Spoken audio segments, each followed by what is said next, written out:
Okay, we're live. Deb, go ahead. All righty. Welcome to the June 11th Brandon Police Board meeting. I apologize for the technical issues I had, but I think we're ready to go now. First item on the agenda is the approval of the public session agenda for June 11th to 2021. Can I have, or is there any additions that need to be added? Seeing none, can I have a motion to accept the agenda as presented, please? Susan, seconder. Tim. Tim, thank you. All righty, all those in favor? Aye. Carried. All right, item number 2 on the agenda is the adoption of the meeting minutes from March 5th, 2021. Is there any errors or addition to the minutes as presented? Seeing none, can I have a motion? Can I have a motion to accept? I so move, Barry. The minutes as adopted. Sorry, Barry. Barry. Seconded by. Okay. All those in favor? Carried. All right. Item number 3 is adoption of the minutes of April 8th, the special meeting. Is there any errors or additions to the minutes? Seeing none, can I have a motion to accept? So moved. So moved. Seconder? Shannon. Shannon. All those in favor? Carried. All righty. Item 4 on the agenda is the 2021 CAPG/CACP conferences. Chief Balkin?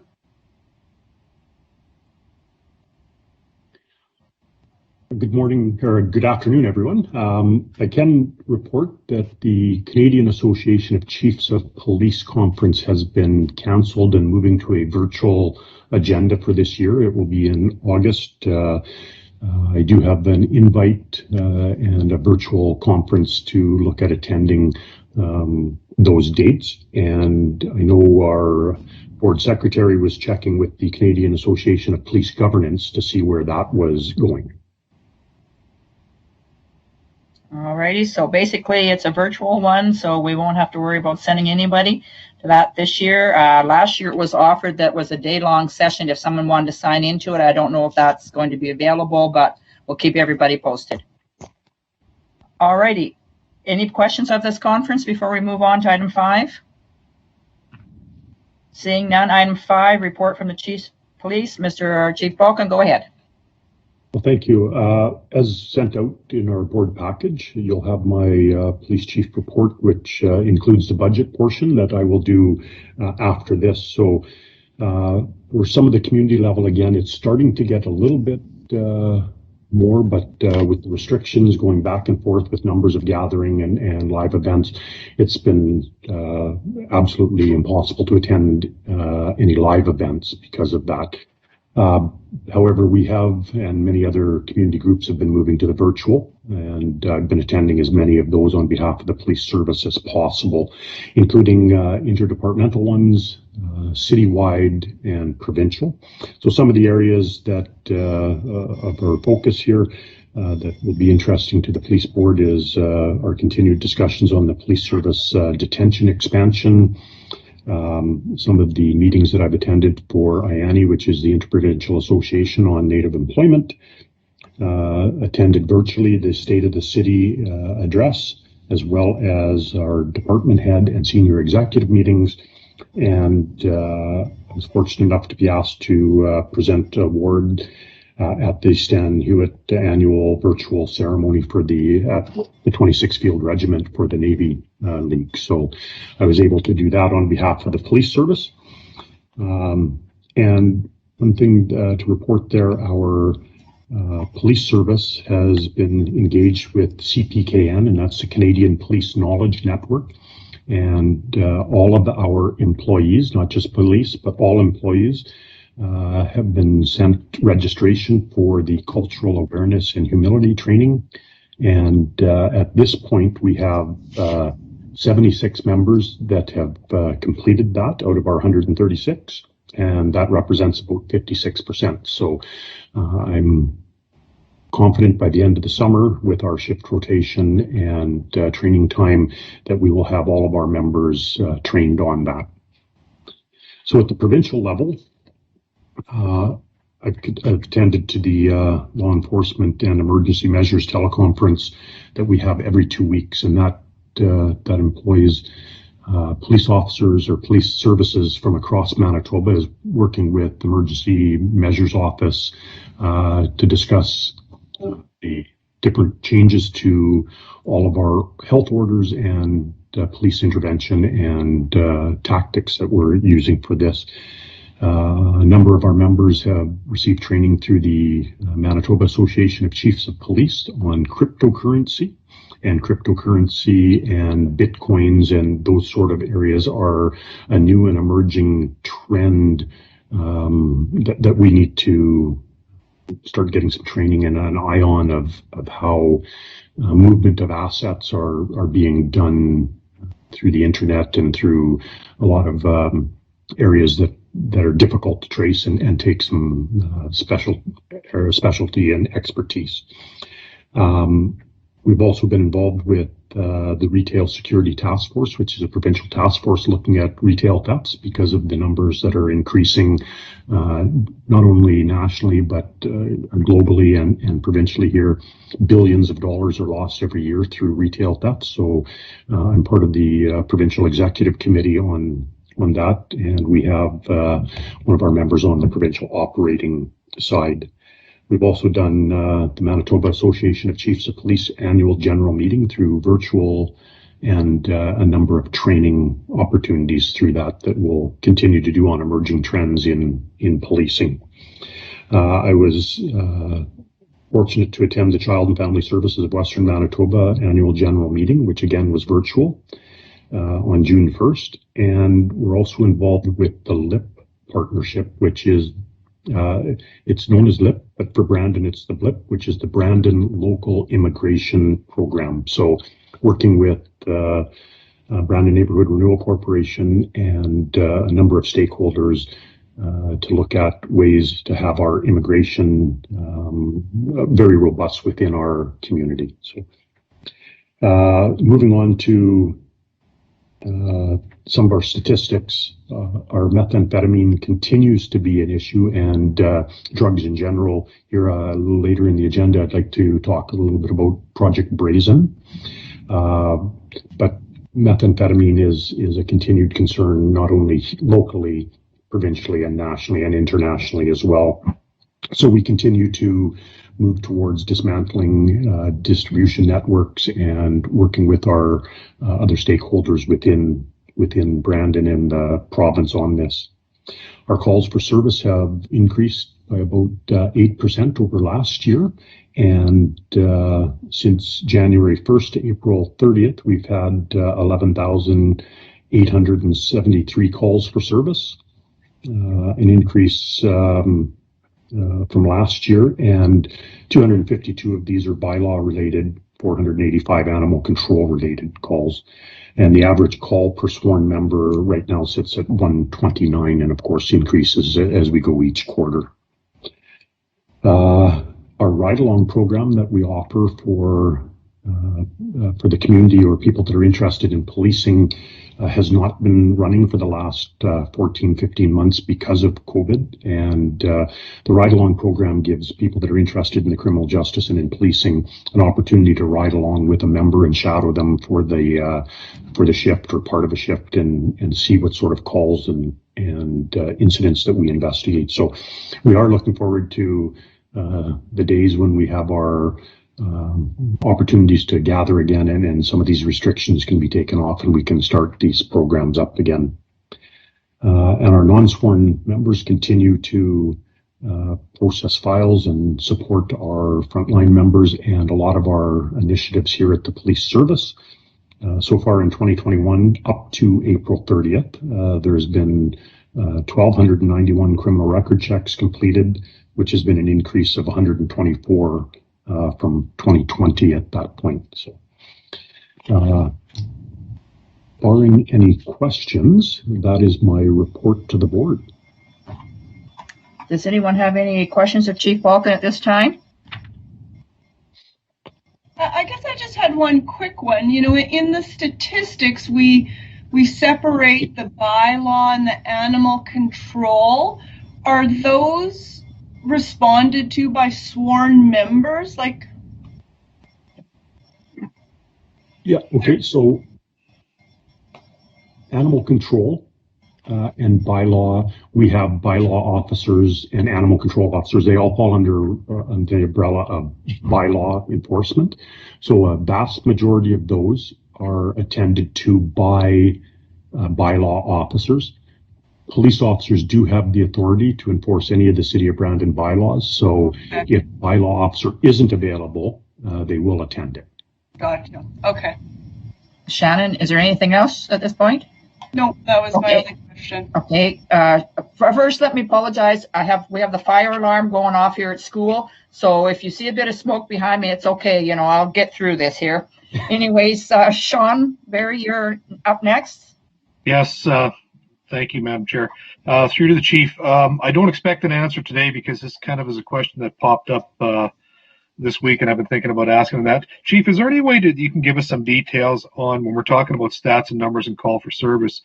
Can you give us some idea of enforcement from the Brandon Police Service on the COVID-19 health restrictions, how much enforcement we've done, whether it's ticketing or warning within the City of Brandon here? I certainly can, because that is one of the agenda items that are coming up in the agenda. Wonderful. I'll wait till then. Thank you very much.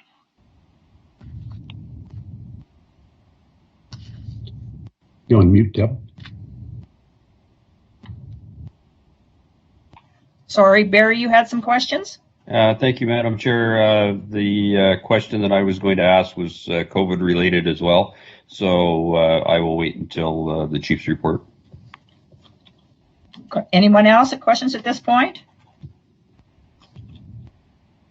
Seeing none, we'll move on to the financial summary. You're up again, Chief Balkin. Okay. So at this time, the Brandon Police Service, on our review of our police service budget, projecting to the end of the year a deficit of $42,750 at this point. This is comprised of $52,811 deficit in the operating costs and a $10,062 surplus in the police vehicle costing center. The overall forecast deficit includes the additional revenues resulting from our new secondment agreement and an increase from the Manitoba Public Insurance Corporation for enhanced enforcement initiatives. These additional revenues have been offset by decrease in fine revenue, the amount of $88,000, and criminal record checks in $36,000. Basically, a lot of these are because of the COVID restrictions and people restarting and coming into the office and our initiatives that we have regarding our traffic enforcement. Overall expenses are expected to be $179,000 in excess of budget due to the hiring of a sworn member, a civilian, as approved during the last meeting, with the additional costs adding on the enhanced enforcement. So we get $92,000 additional from the province, but it will cost us $92,000. So that's a offsetting for us to have our members conduct these special enforcements. Other savings as we go through the year have been achieved through control of training expenses, $53,000, and some offsetting for our startup of guarding services of $15,000. Some additional radio costs came in at $18,000, and we have a secondment agreement that has ended and restarts again. It ended in April and restarts in August, so that's a loss of $28,000 on the secondment agreement. Currently, we are at approximately 80% of our vacancy management target for 2021, which was set at 337,500. So if we have some vacancy management, that will help after we've reached our numbers here for the set by the police board, we will be able to move that forward into additional savings. At this time of the year, I don't get overly concerned yet because it's the first quarter as we're reporting, and we have a number of areas that we look at throughout the year for spending and revenue processes. So we have to do our projections each quarter as to where we're going to be. So I bring this forward at this time. Regarding our capital budget, we are well underway on a number of our capital items. The police service this year has a budget of just under $450,000 in our police service capital budget. It includes items such as the replacement of our mobile workstations that have come to end of life and the replacement of our in-car camera systems, and our renovations for accessibility issues in our front lobby and fencing for the front of the police service office for pedestrian traffic. At this time, with budget surpluses, we're looking at approximately a $41,000 savings offset right now in our capital budget. Barring any questions, that is the financial report. All righty. I see, Sean, you have your hand up. Do you have some questions?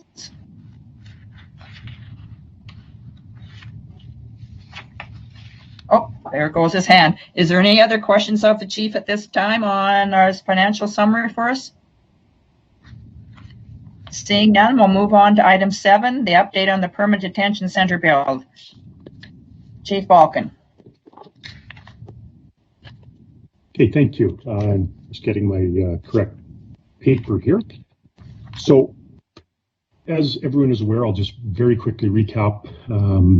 Brandon Police Service has been now part of our process through the provincial government as they quit taking our initial detention, and that was placed onto the Brandon Police Service to take care of. So with discussions with the province, we secured funding for a temporary holding cell, which was completed beginning of this year, and now we're starting on the process of a permanent detention facility. So at this time, a temporary cell block containing 6 wet cells was commissioned in March of 2021 and actively being used. The city has retained Kilniski Associates Architects for the design services of the expansion, and that was effective March 3rd of 2021. The design team has completed the first phase of the contract, which is the preliminary design, and will be going out for a Class C cost estimate.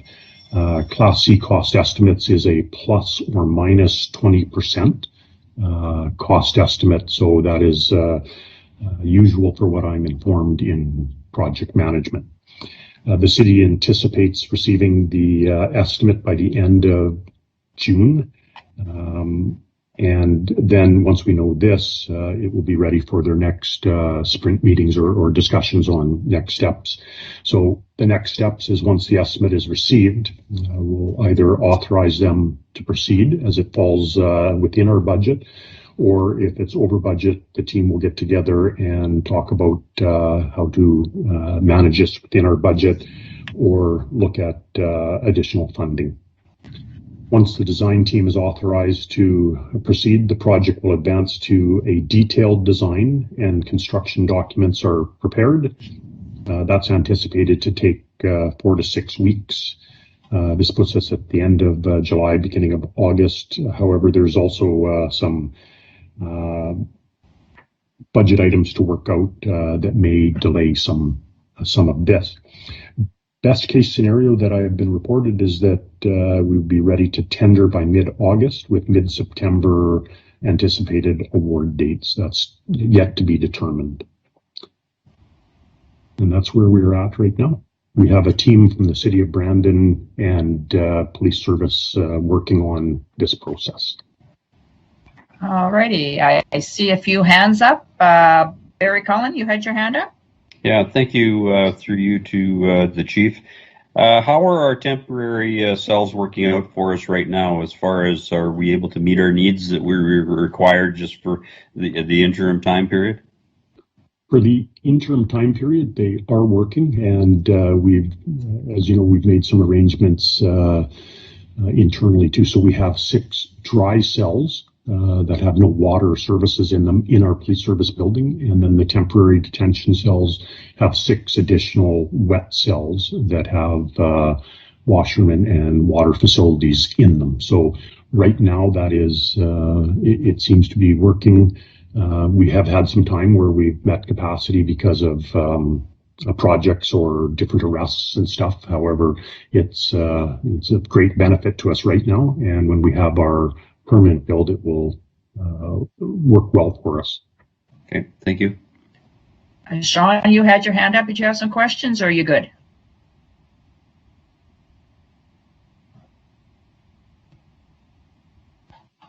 I don't have my hand up.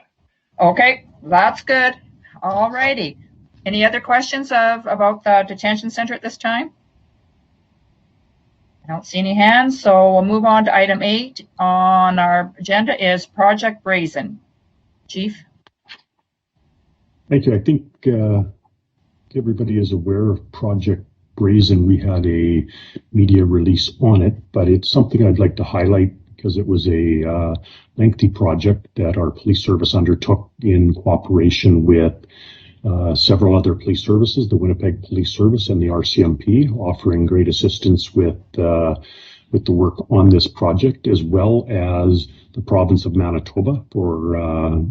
It met our strategies and the provincial strategies of intelligence sharing and dismantling and disrupting drug networks.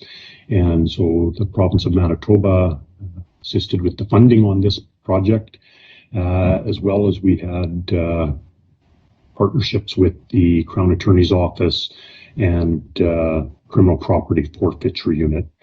So in May of 2019, the province of Manitoba announced Manitoba's police and public safety strategy, which contained a strategic goal to improve policing effectiveness through better intelligence and collaboration.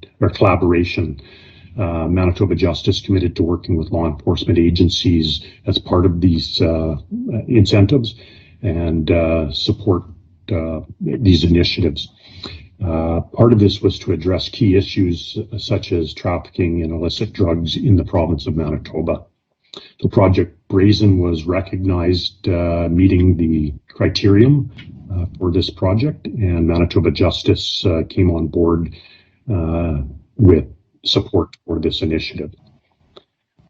After approximately 16 months, Project Brazen came to a conclusion, which involved the execution of multiple search warrants and yielded a number of arrests and significant seizures of cocaine, currency, and offense-related property.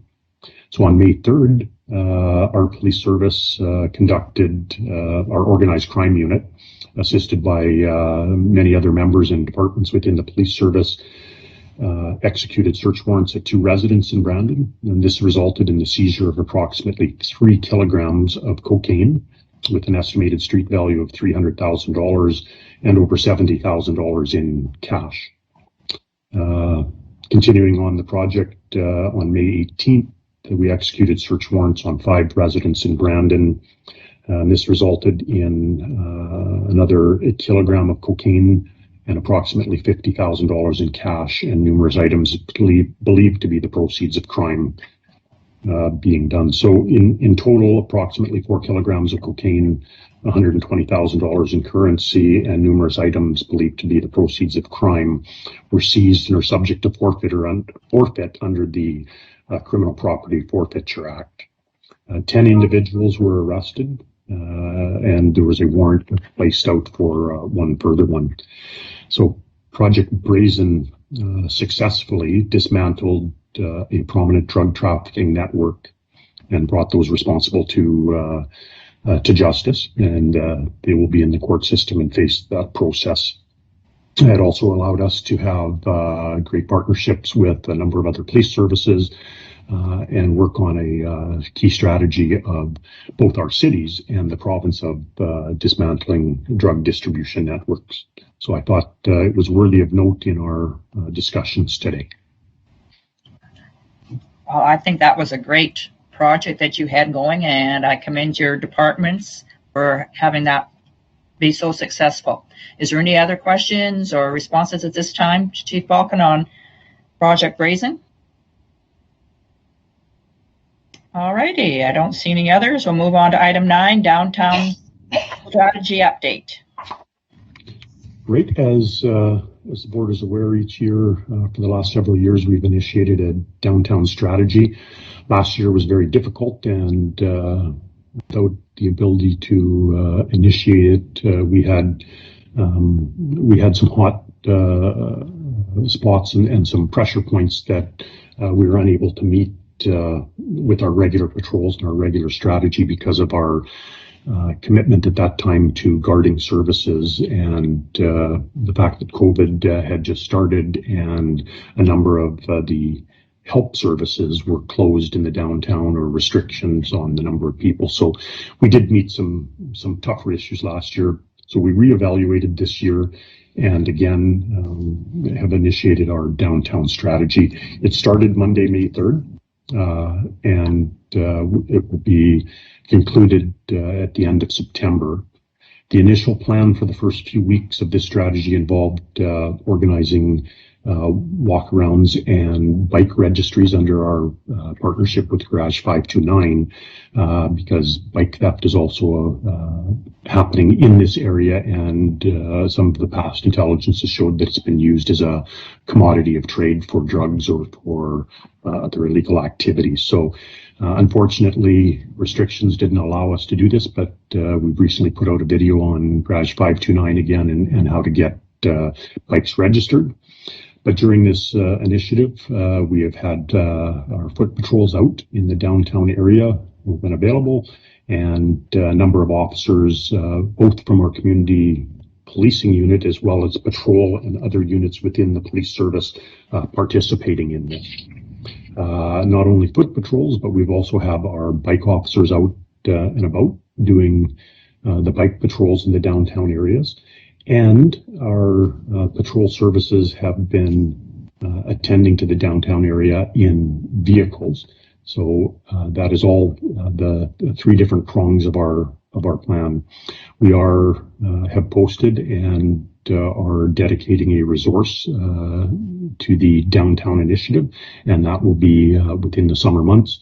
And that person will be dedicated to the team that works in that downtown area. Besides that, we saw 3,171 calls for service in the month of May, with 1,089 of these occurring in the geographic area of downtown. These calls for service, a number of them result in police deployments, and a number of them are also self-initiated by our members in the downtown area. So going through there and doing checks on property, doing checks for warrants, and general discussions with both businesses and with people that live, work, and play in the downtown area. So with that said, approximately 34% of our calls for service in May were to the downtown area. So we do have a significant presence in the downtown, regardless of whether we deploy this strategy, just by the nature of calls for service and the number of officers that are down there. As this initiative moves forward, there will be continued meetings and looking at other potential projects and areas that we can concentrate on to help with the safety and security of this area of our city. All right, thank you for that report. Is there any more questions, the chief, at this time? All right, seeing none, we'll go on to item 10 on the agenda, 2020 strategic plan update. I think that one was withdrawn from the new agenda, but I can speak about it. Is that was the item that our police service worked on and was presented to the board and through emails, and also where we're at in our 2020 strategic plan that we report to on the province. So Okay. that has been completed, and each year we continue to look at our main pillars within our strategic plan and reporting back to through our department and areas that we can go there. All righty. Ms. Nelson, I see you have your hand up. Yes, my apologies. That item was removed from the agenda. I had added it incorrectly. So thanks, Wayne, for at least providing a brief update on that. That's great. So anybody, no one else? We'll move on to item 11 on it, BPS COVID update, 19 update, sorry. Go ahead again, Chief Balkan. Okay, so COVID, and that is a topic that many people are interested in and talk about, and some of our impacts within our police service. So first of all, I'll talk about impact on staffing. We have had staff have to isolate due to close contact with arrestees or because they have been positive cases. This has affected 76 employees having to take time off or be accommodated in working from home or working remotely based on mandatory self-isolation because of close contacts. So again, 56% of our staff have missed at least one day during the time period of April 1st through to March 31st, April 1st of 2020 through to March 31st of 2021. We've also had in excess of 2,000 hours of remote time worked due to isolation. So we try to give our staff work from home options where we can if they have to self-isolate because of COVID restrictions, so that it doesn't, we get some work done through work from home projects and initiatives. So COVID calls for service. I can say that COVID has caused great impact on the police service for calls for service. Again, it started with the closure of and the changeover of arrestees at BCC, and us taking that on as part of the provincial mandate. So far, the police service has attended 1,269 complaints or calls for service. We are part of the federal task force on this, so anybody who has traveled internationally and returned to Manitoba, and then in this case to within our jurisdiction, we do health or checks for the federal government to ensure that people are abiding by the quarantine laws that are in place. And since 2020, we have done 821 of these checks. We get them sent to us daily. The Manitoba COVID tip line that has been set up, we have had 221 complaints, and others that is self-generated work by police service or information sent in. There has been 448 calls for service.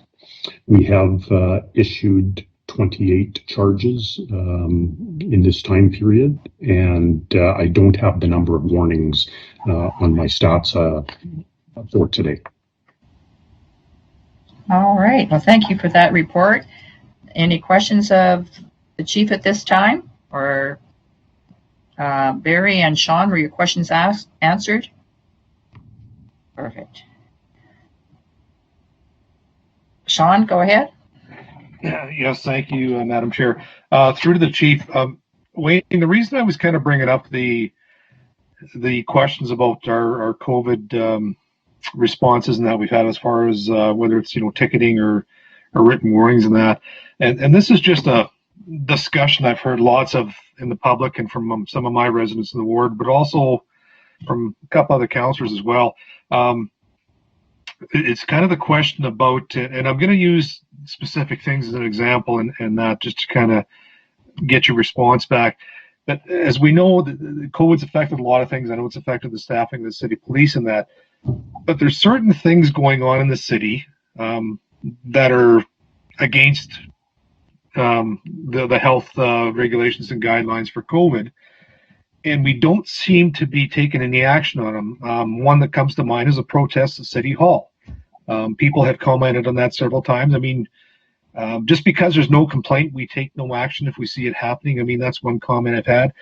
The gatherings down at the Princess Park or another, you can go by there almost daily and see the gatherings down there. And again, people are just wondering why isn't anything being done about that. I don't have an answer for them, and I know that we certainly have more important things to do. I have had a couple calls from residents with complaints about certain things, but I'm not the COVID police. I don't enforce rules. I try to direct them to the right place. But I'm just kind of getting a response, like how much of a priority is dealing with the Manitoba health restrictions, COVID related, to our members and to you to have enforcement done, because the perception is we really could maybe be doing more, I guess is the best way to put it. Okay, so our police service is fully engaged and is part of the Manitoba solution. There is a number of government agencies throughout Manitoba that are also part of the COVID enforcement solution. So what you see Brandon Police Service doing is part of it, but there's other Manitoba departments that do enforcement within the city that also assist. So it's a difficult balance at times, making sure that we attend calls for service as well as these calls that have increased our capacity, and that's recognized by the province and by Manitoba Justice, is that capacity can sometimes be reached. With the changing laws, we also try to do some education, and the enforcement is a lot of times for people that aren't abiding by previous warnings or enforcements. We've actually stepped it up from last year when the provincial mandate was education to more enforcement now. So I don't know if that answers it completely. We are aware of calls when they come in. We attend to them when we can, and we use a balanced approach and try and get this cleared up and in discussions with our counterparts from the province and regulations that are brought into place, because they are ever changing. Okay, thank you very much for that response, Chief. I appreciate it. I think a lot of it has to do with the general message we're getting out to the public about what are we doing, because there tends to be sometimes a perception when you see things that that maybe we're not we should be doing more, or how come this is always going on? I see it every day and the police aren't doing anything about it. And I just maybe there needs to be some messaging going out either from the city or from the BPS about like you talked about the number of calls here. We've had quite a few calls, and I don't think people realize that. It's that type of messaging that people need to understand, that we are trying to do our part. And yes, there is lots of other agencies, like you mentioned, that also deal with this. And I hate the police getting picked on all the time because people feel they could be doing more. And I've tried to reason with some residents myself on calls I've got. And again, it's if we had the messaging out about what we have been doing, as opposed to trying to be reactive to the questions all the time, I think it might help us a bit. Sometimes, we just need to let people know all these numbers and give ourselves a pat on the back for the good things we are doing that we just are not relaying out to people enough sometimes. And maybe we need to start looking at doing that. If I can, I see that there's some other hands up, but one thing I will say is we also have a very robust team at the City of Brandon through our Emergency Operations Center that includes, in this case, I'll go to our Parks and Recreation people that are part of that for gatherings in parks and at recreation spaces, and how we can add some education and some discussions both with the police and with city staff on some of these as well, and having to control some of these gatherings and public places. All right, Rick, I see you have your hand up. Thank you, Madam Chair. I'm glad that this is being expanded on, and I largely agree with the comments or questions that Sean has asked, and I think we've probably all received them from time to time. And so, Chief, just maybe a clarification. There was earlier on through the Emergency Operations Center, as you mentioned, it was a little fuzzier, like, it was actually kind of Manitoba Health's responsibility, and police were asked to attend with them, for example, when they were felt to be entering into a more kind of dicey situation. So and as you indicated, there's many agencies involved, so I don't know whether it's clearer now whose responsibility is whose, because that, I think, did partly, pardon the pun, handcuff BPS in terms of what they could do and couldn't do, or should do and shouldn't do. And as you indicated earlier on, it was education. But I think, and I totally agree with Sean, that like maybe having your communications team, push out an update on the fact that BPS are, relatively significantly engaged in enforcement, and with the balance of education and enforcement. I notice the province does that. I think at least on a weekly basis they come out and quantify the number of tickets that they've issued. Not sure whether or not you want to do that or not, but certainly indicating that you are ticketing, you are enforcing, but you are educating. So I think Sean hits it on the head. I think that people did understand that significant amount of BPS resources are already going to this. I think they would at least feel somewhat relieved that it's not a complete free-for-all out there. So again, to the extent that you can do that with proper messaging, I think it would get picked up on. I think there's quite a bit of interest in the public and among the media if you're thinking about doing something like that. But again, coming back to the question, has there been more clarity, at least on whose responsibility? I know I even hear it coming up in Winnipeg, and they tend to end up having the big finger pointing exercise. The premier says, well, if the Winnipeg City Police would step up and do more enforcement, and then the mayor just comes back and says, well, if the province would step up and enforce their health orders, and so we don't tend to get into that because really nothing kind of is accomplished by that. So thank you, Chief. Okay, so clarity, there is clarity, and right from the start, there is the fact that the police do have the authority under the Provincial Health Acts to enforce any of these regulations that are there. So we always have the authority. It's the capacity and it's the availability of resources, and that is where a lot of the areas for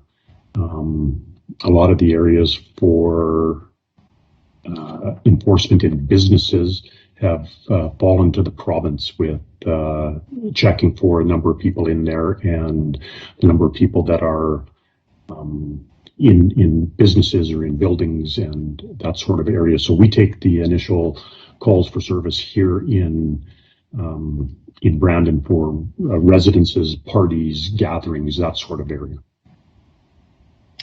All right, thank you. Thank you for the questions. Is there any other questions this time? All right, well, that looks like that's our agenda for this part of the meeting. Our next regular meeting will be October 1st, and cross our fingers and everything that we can cross that we will be back in council chambers, and we'll be see each other face to face, and I will have a haircut, hopefully. Anything else before I move for a motion to adjourn? Seeing none, can I have a motion to adjourn this meeting, please? Susan, seconded by Sean Barry. All those in favor? Carried.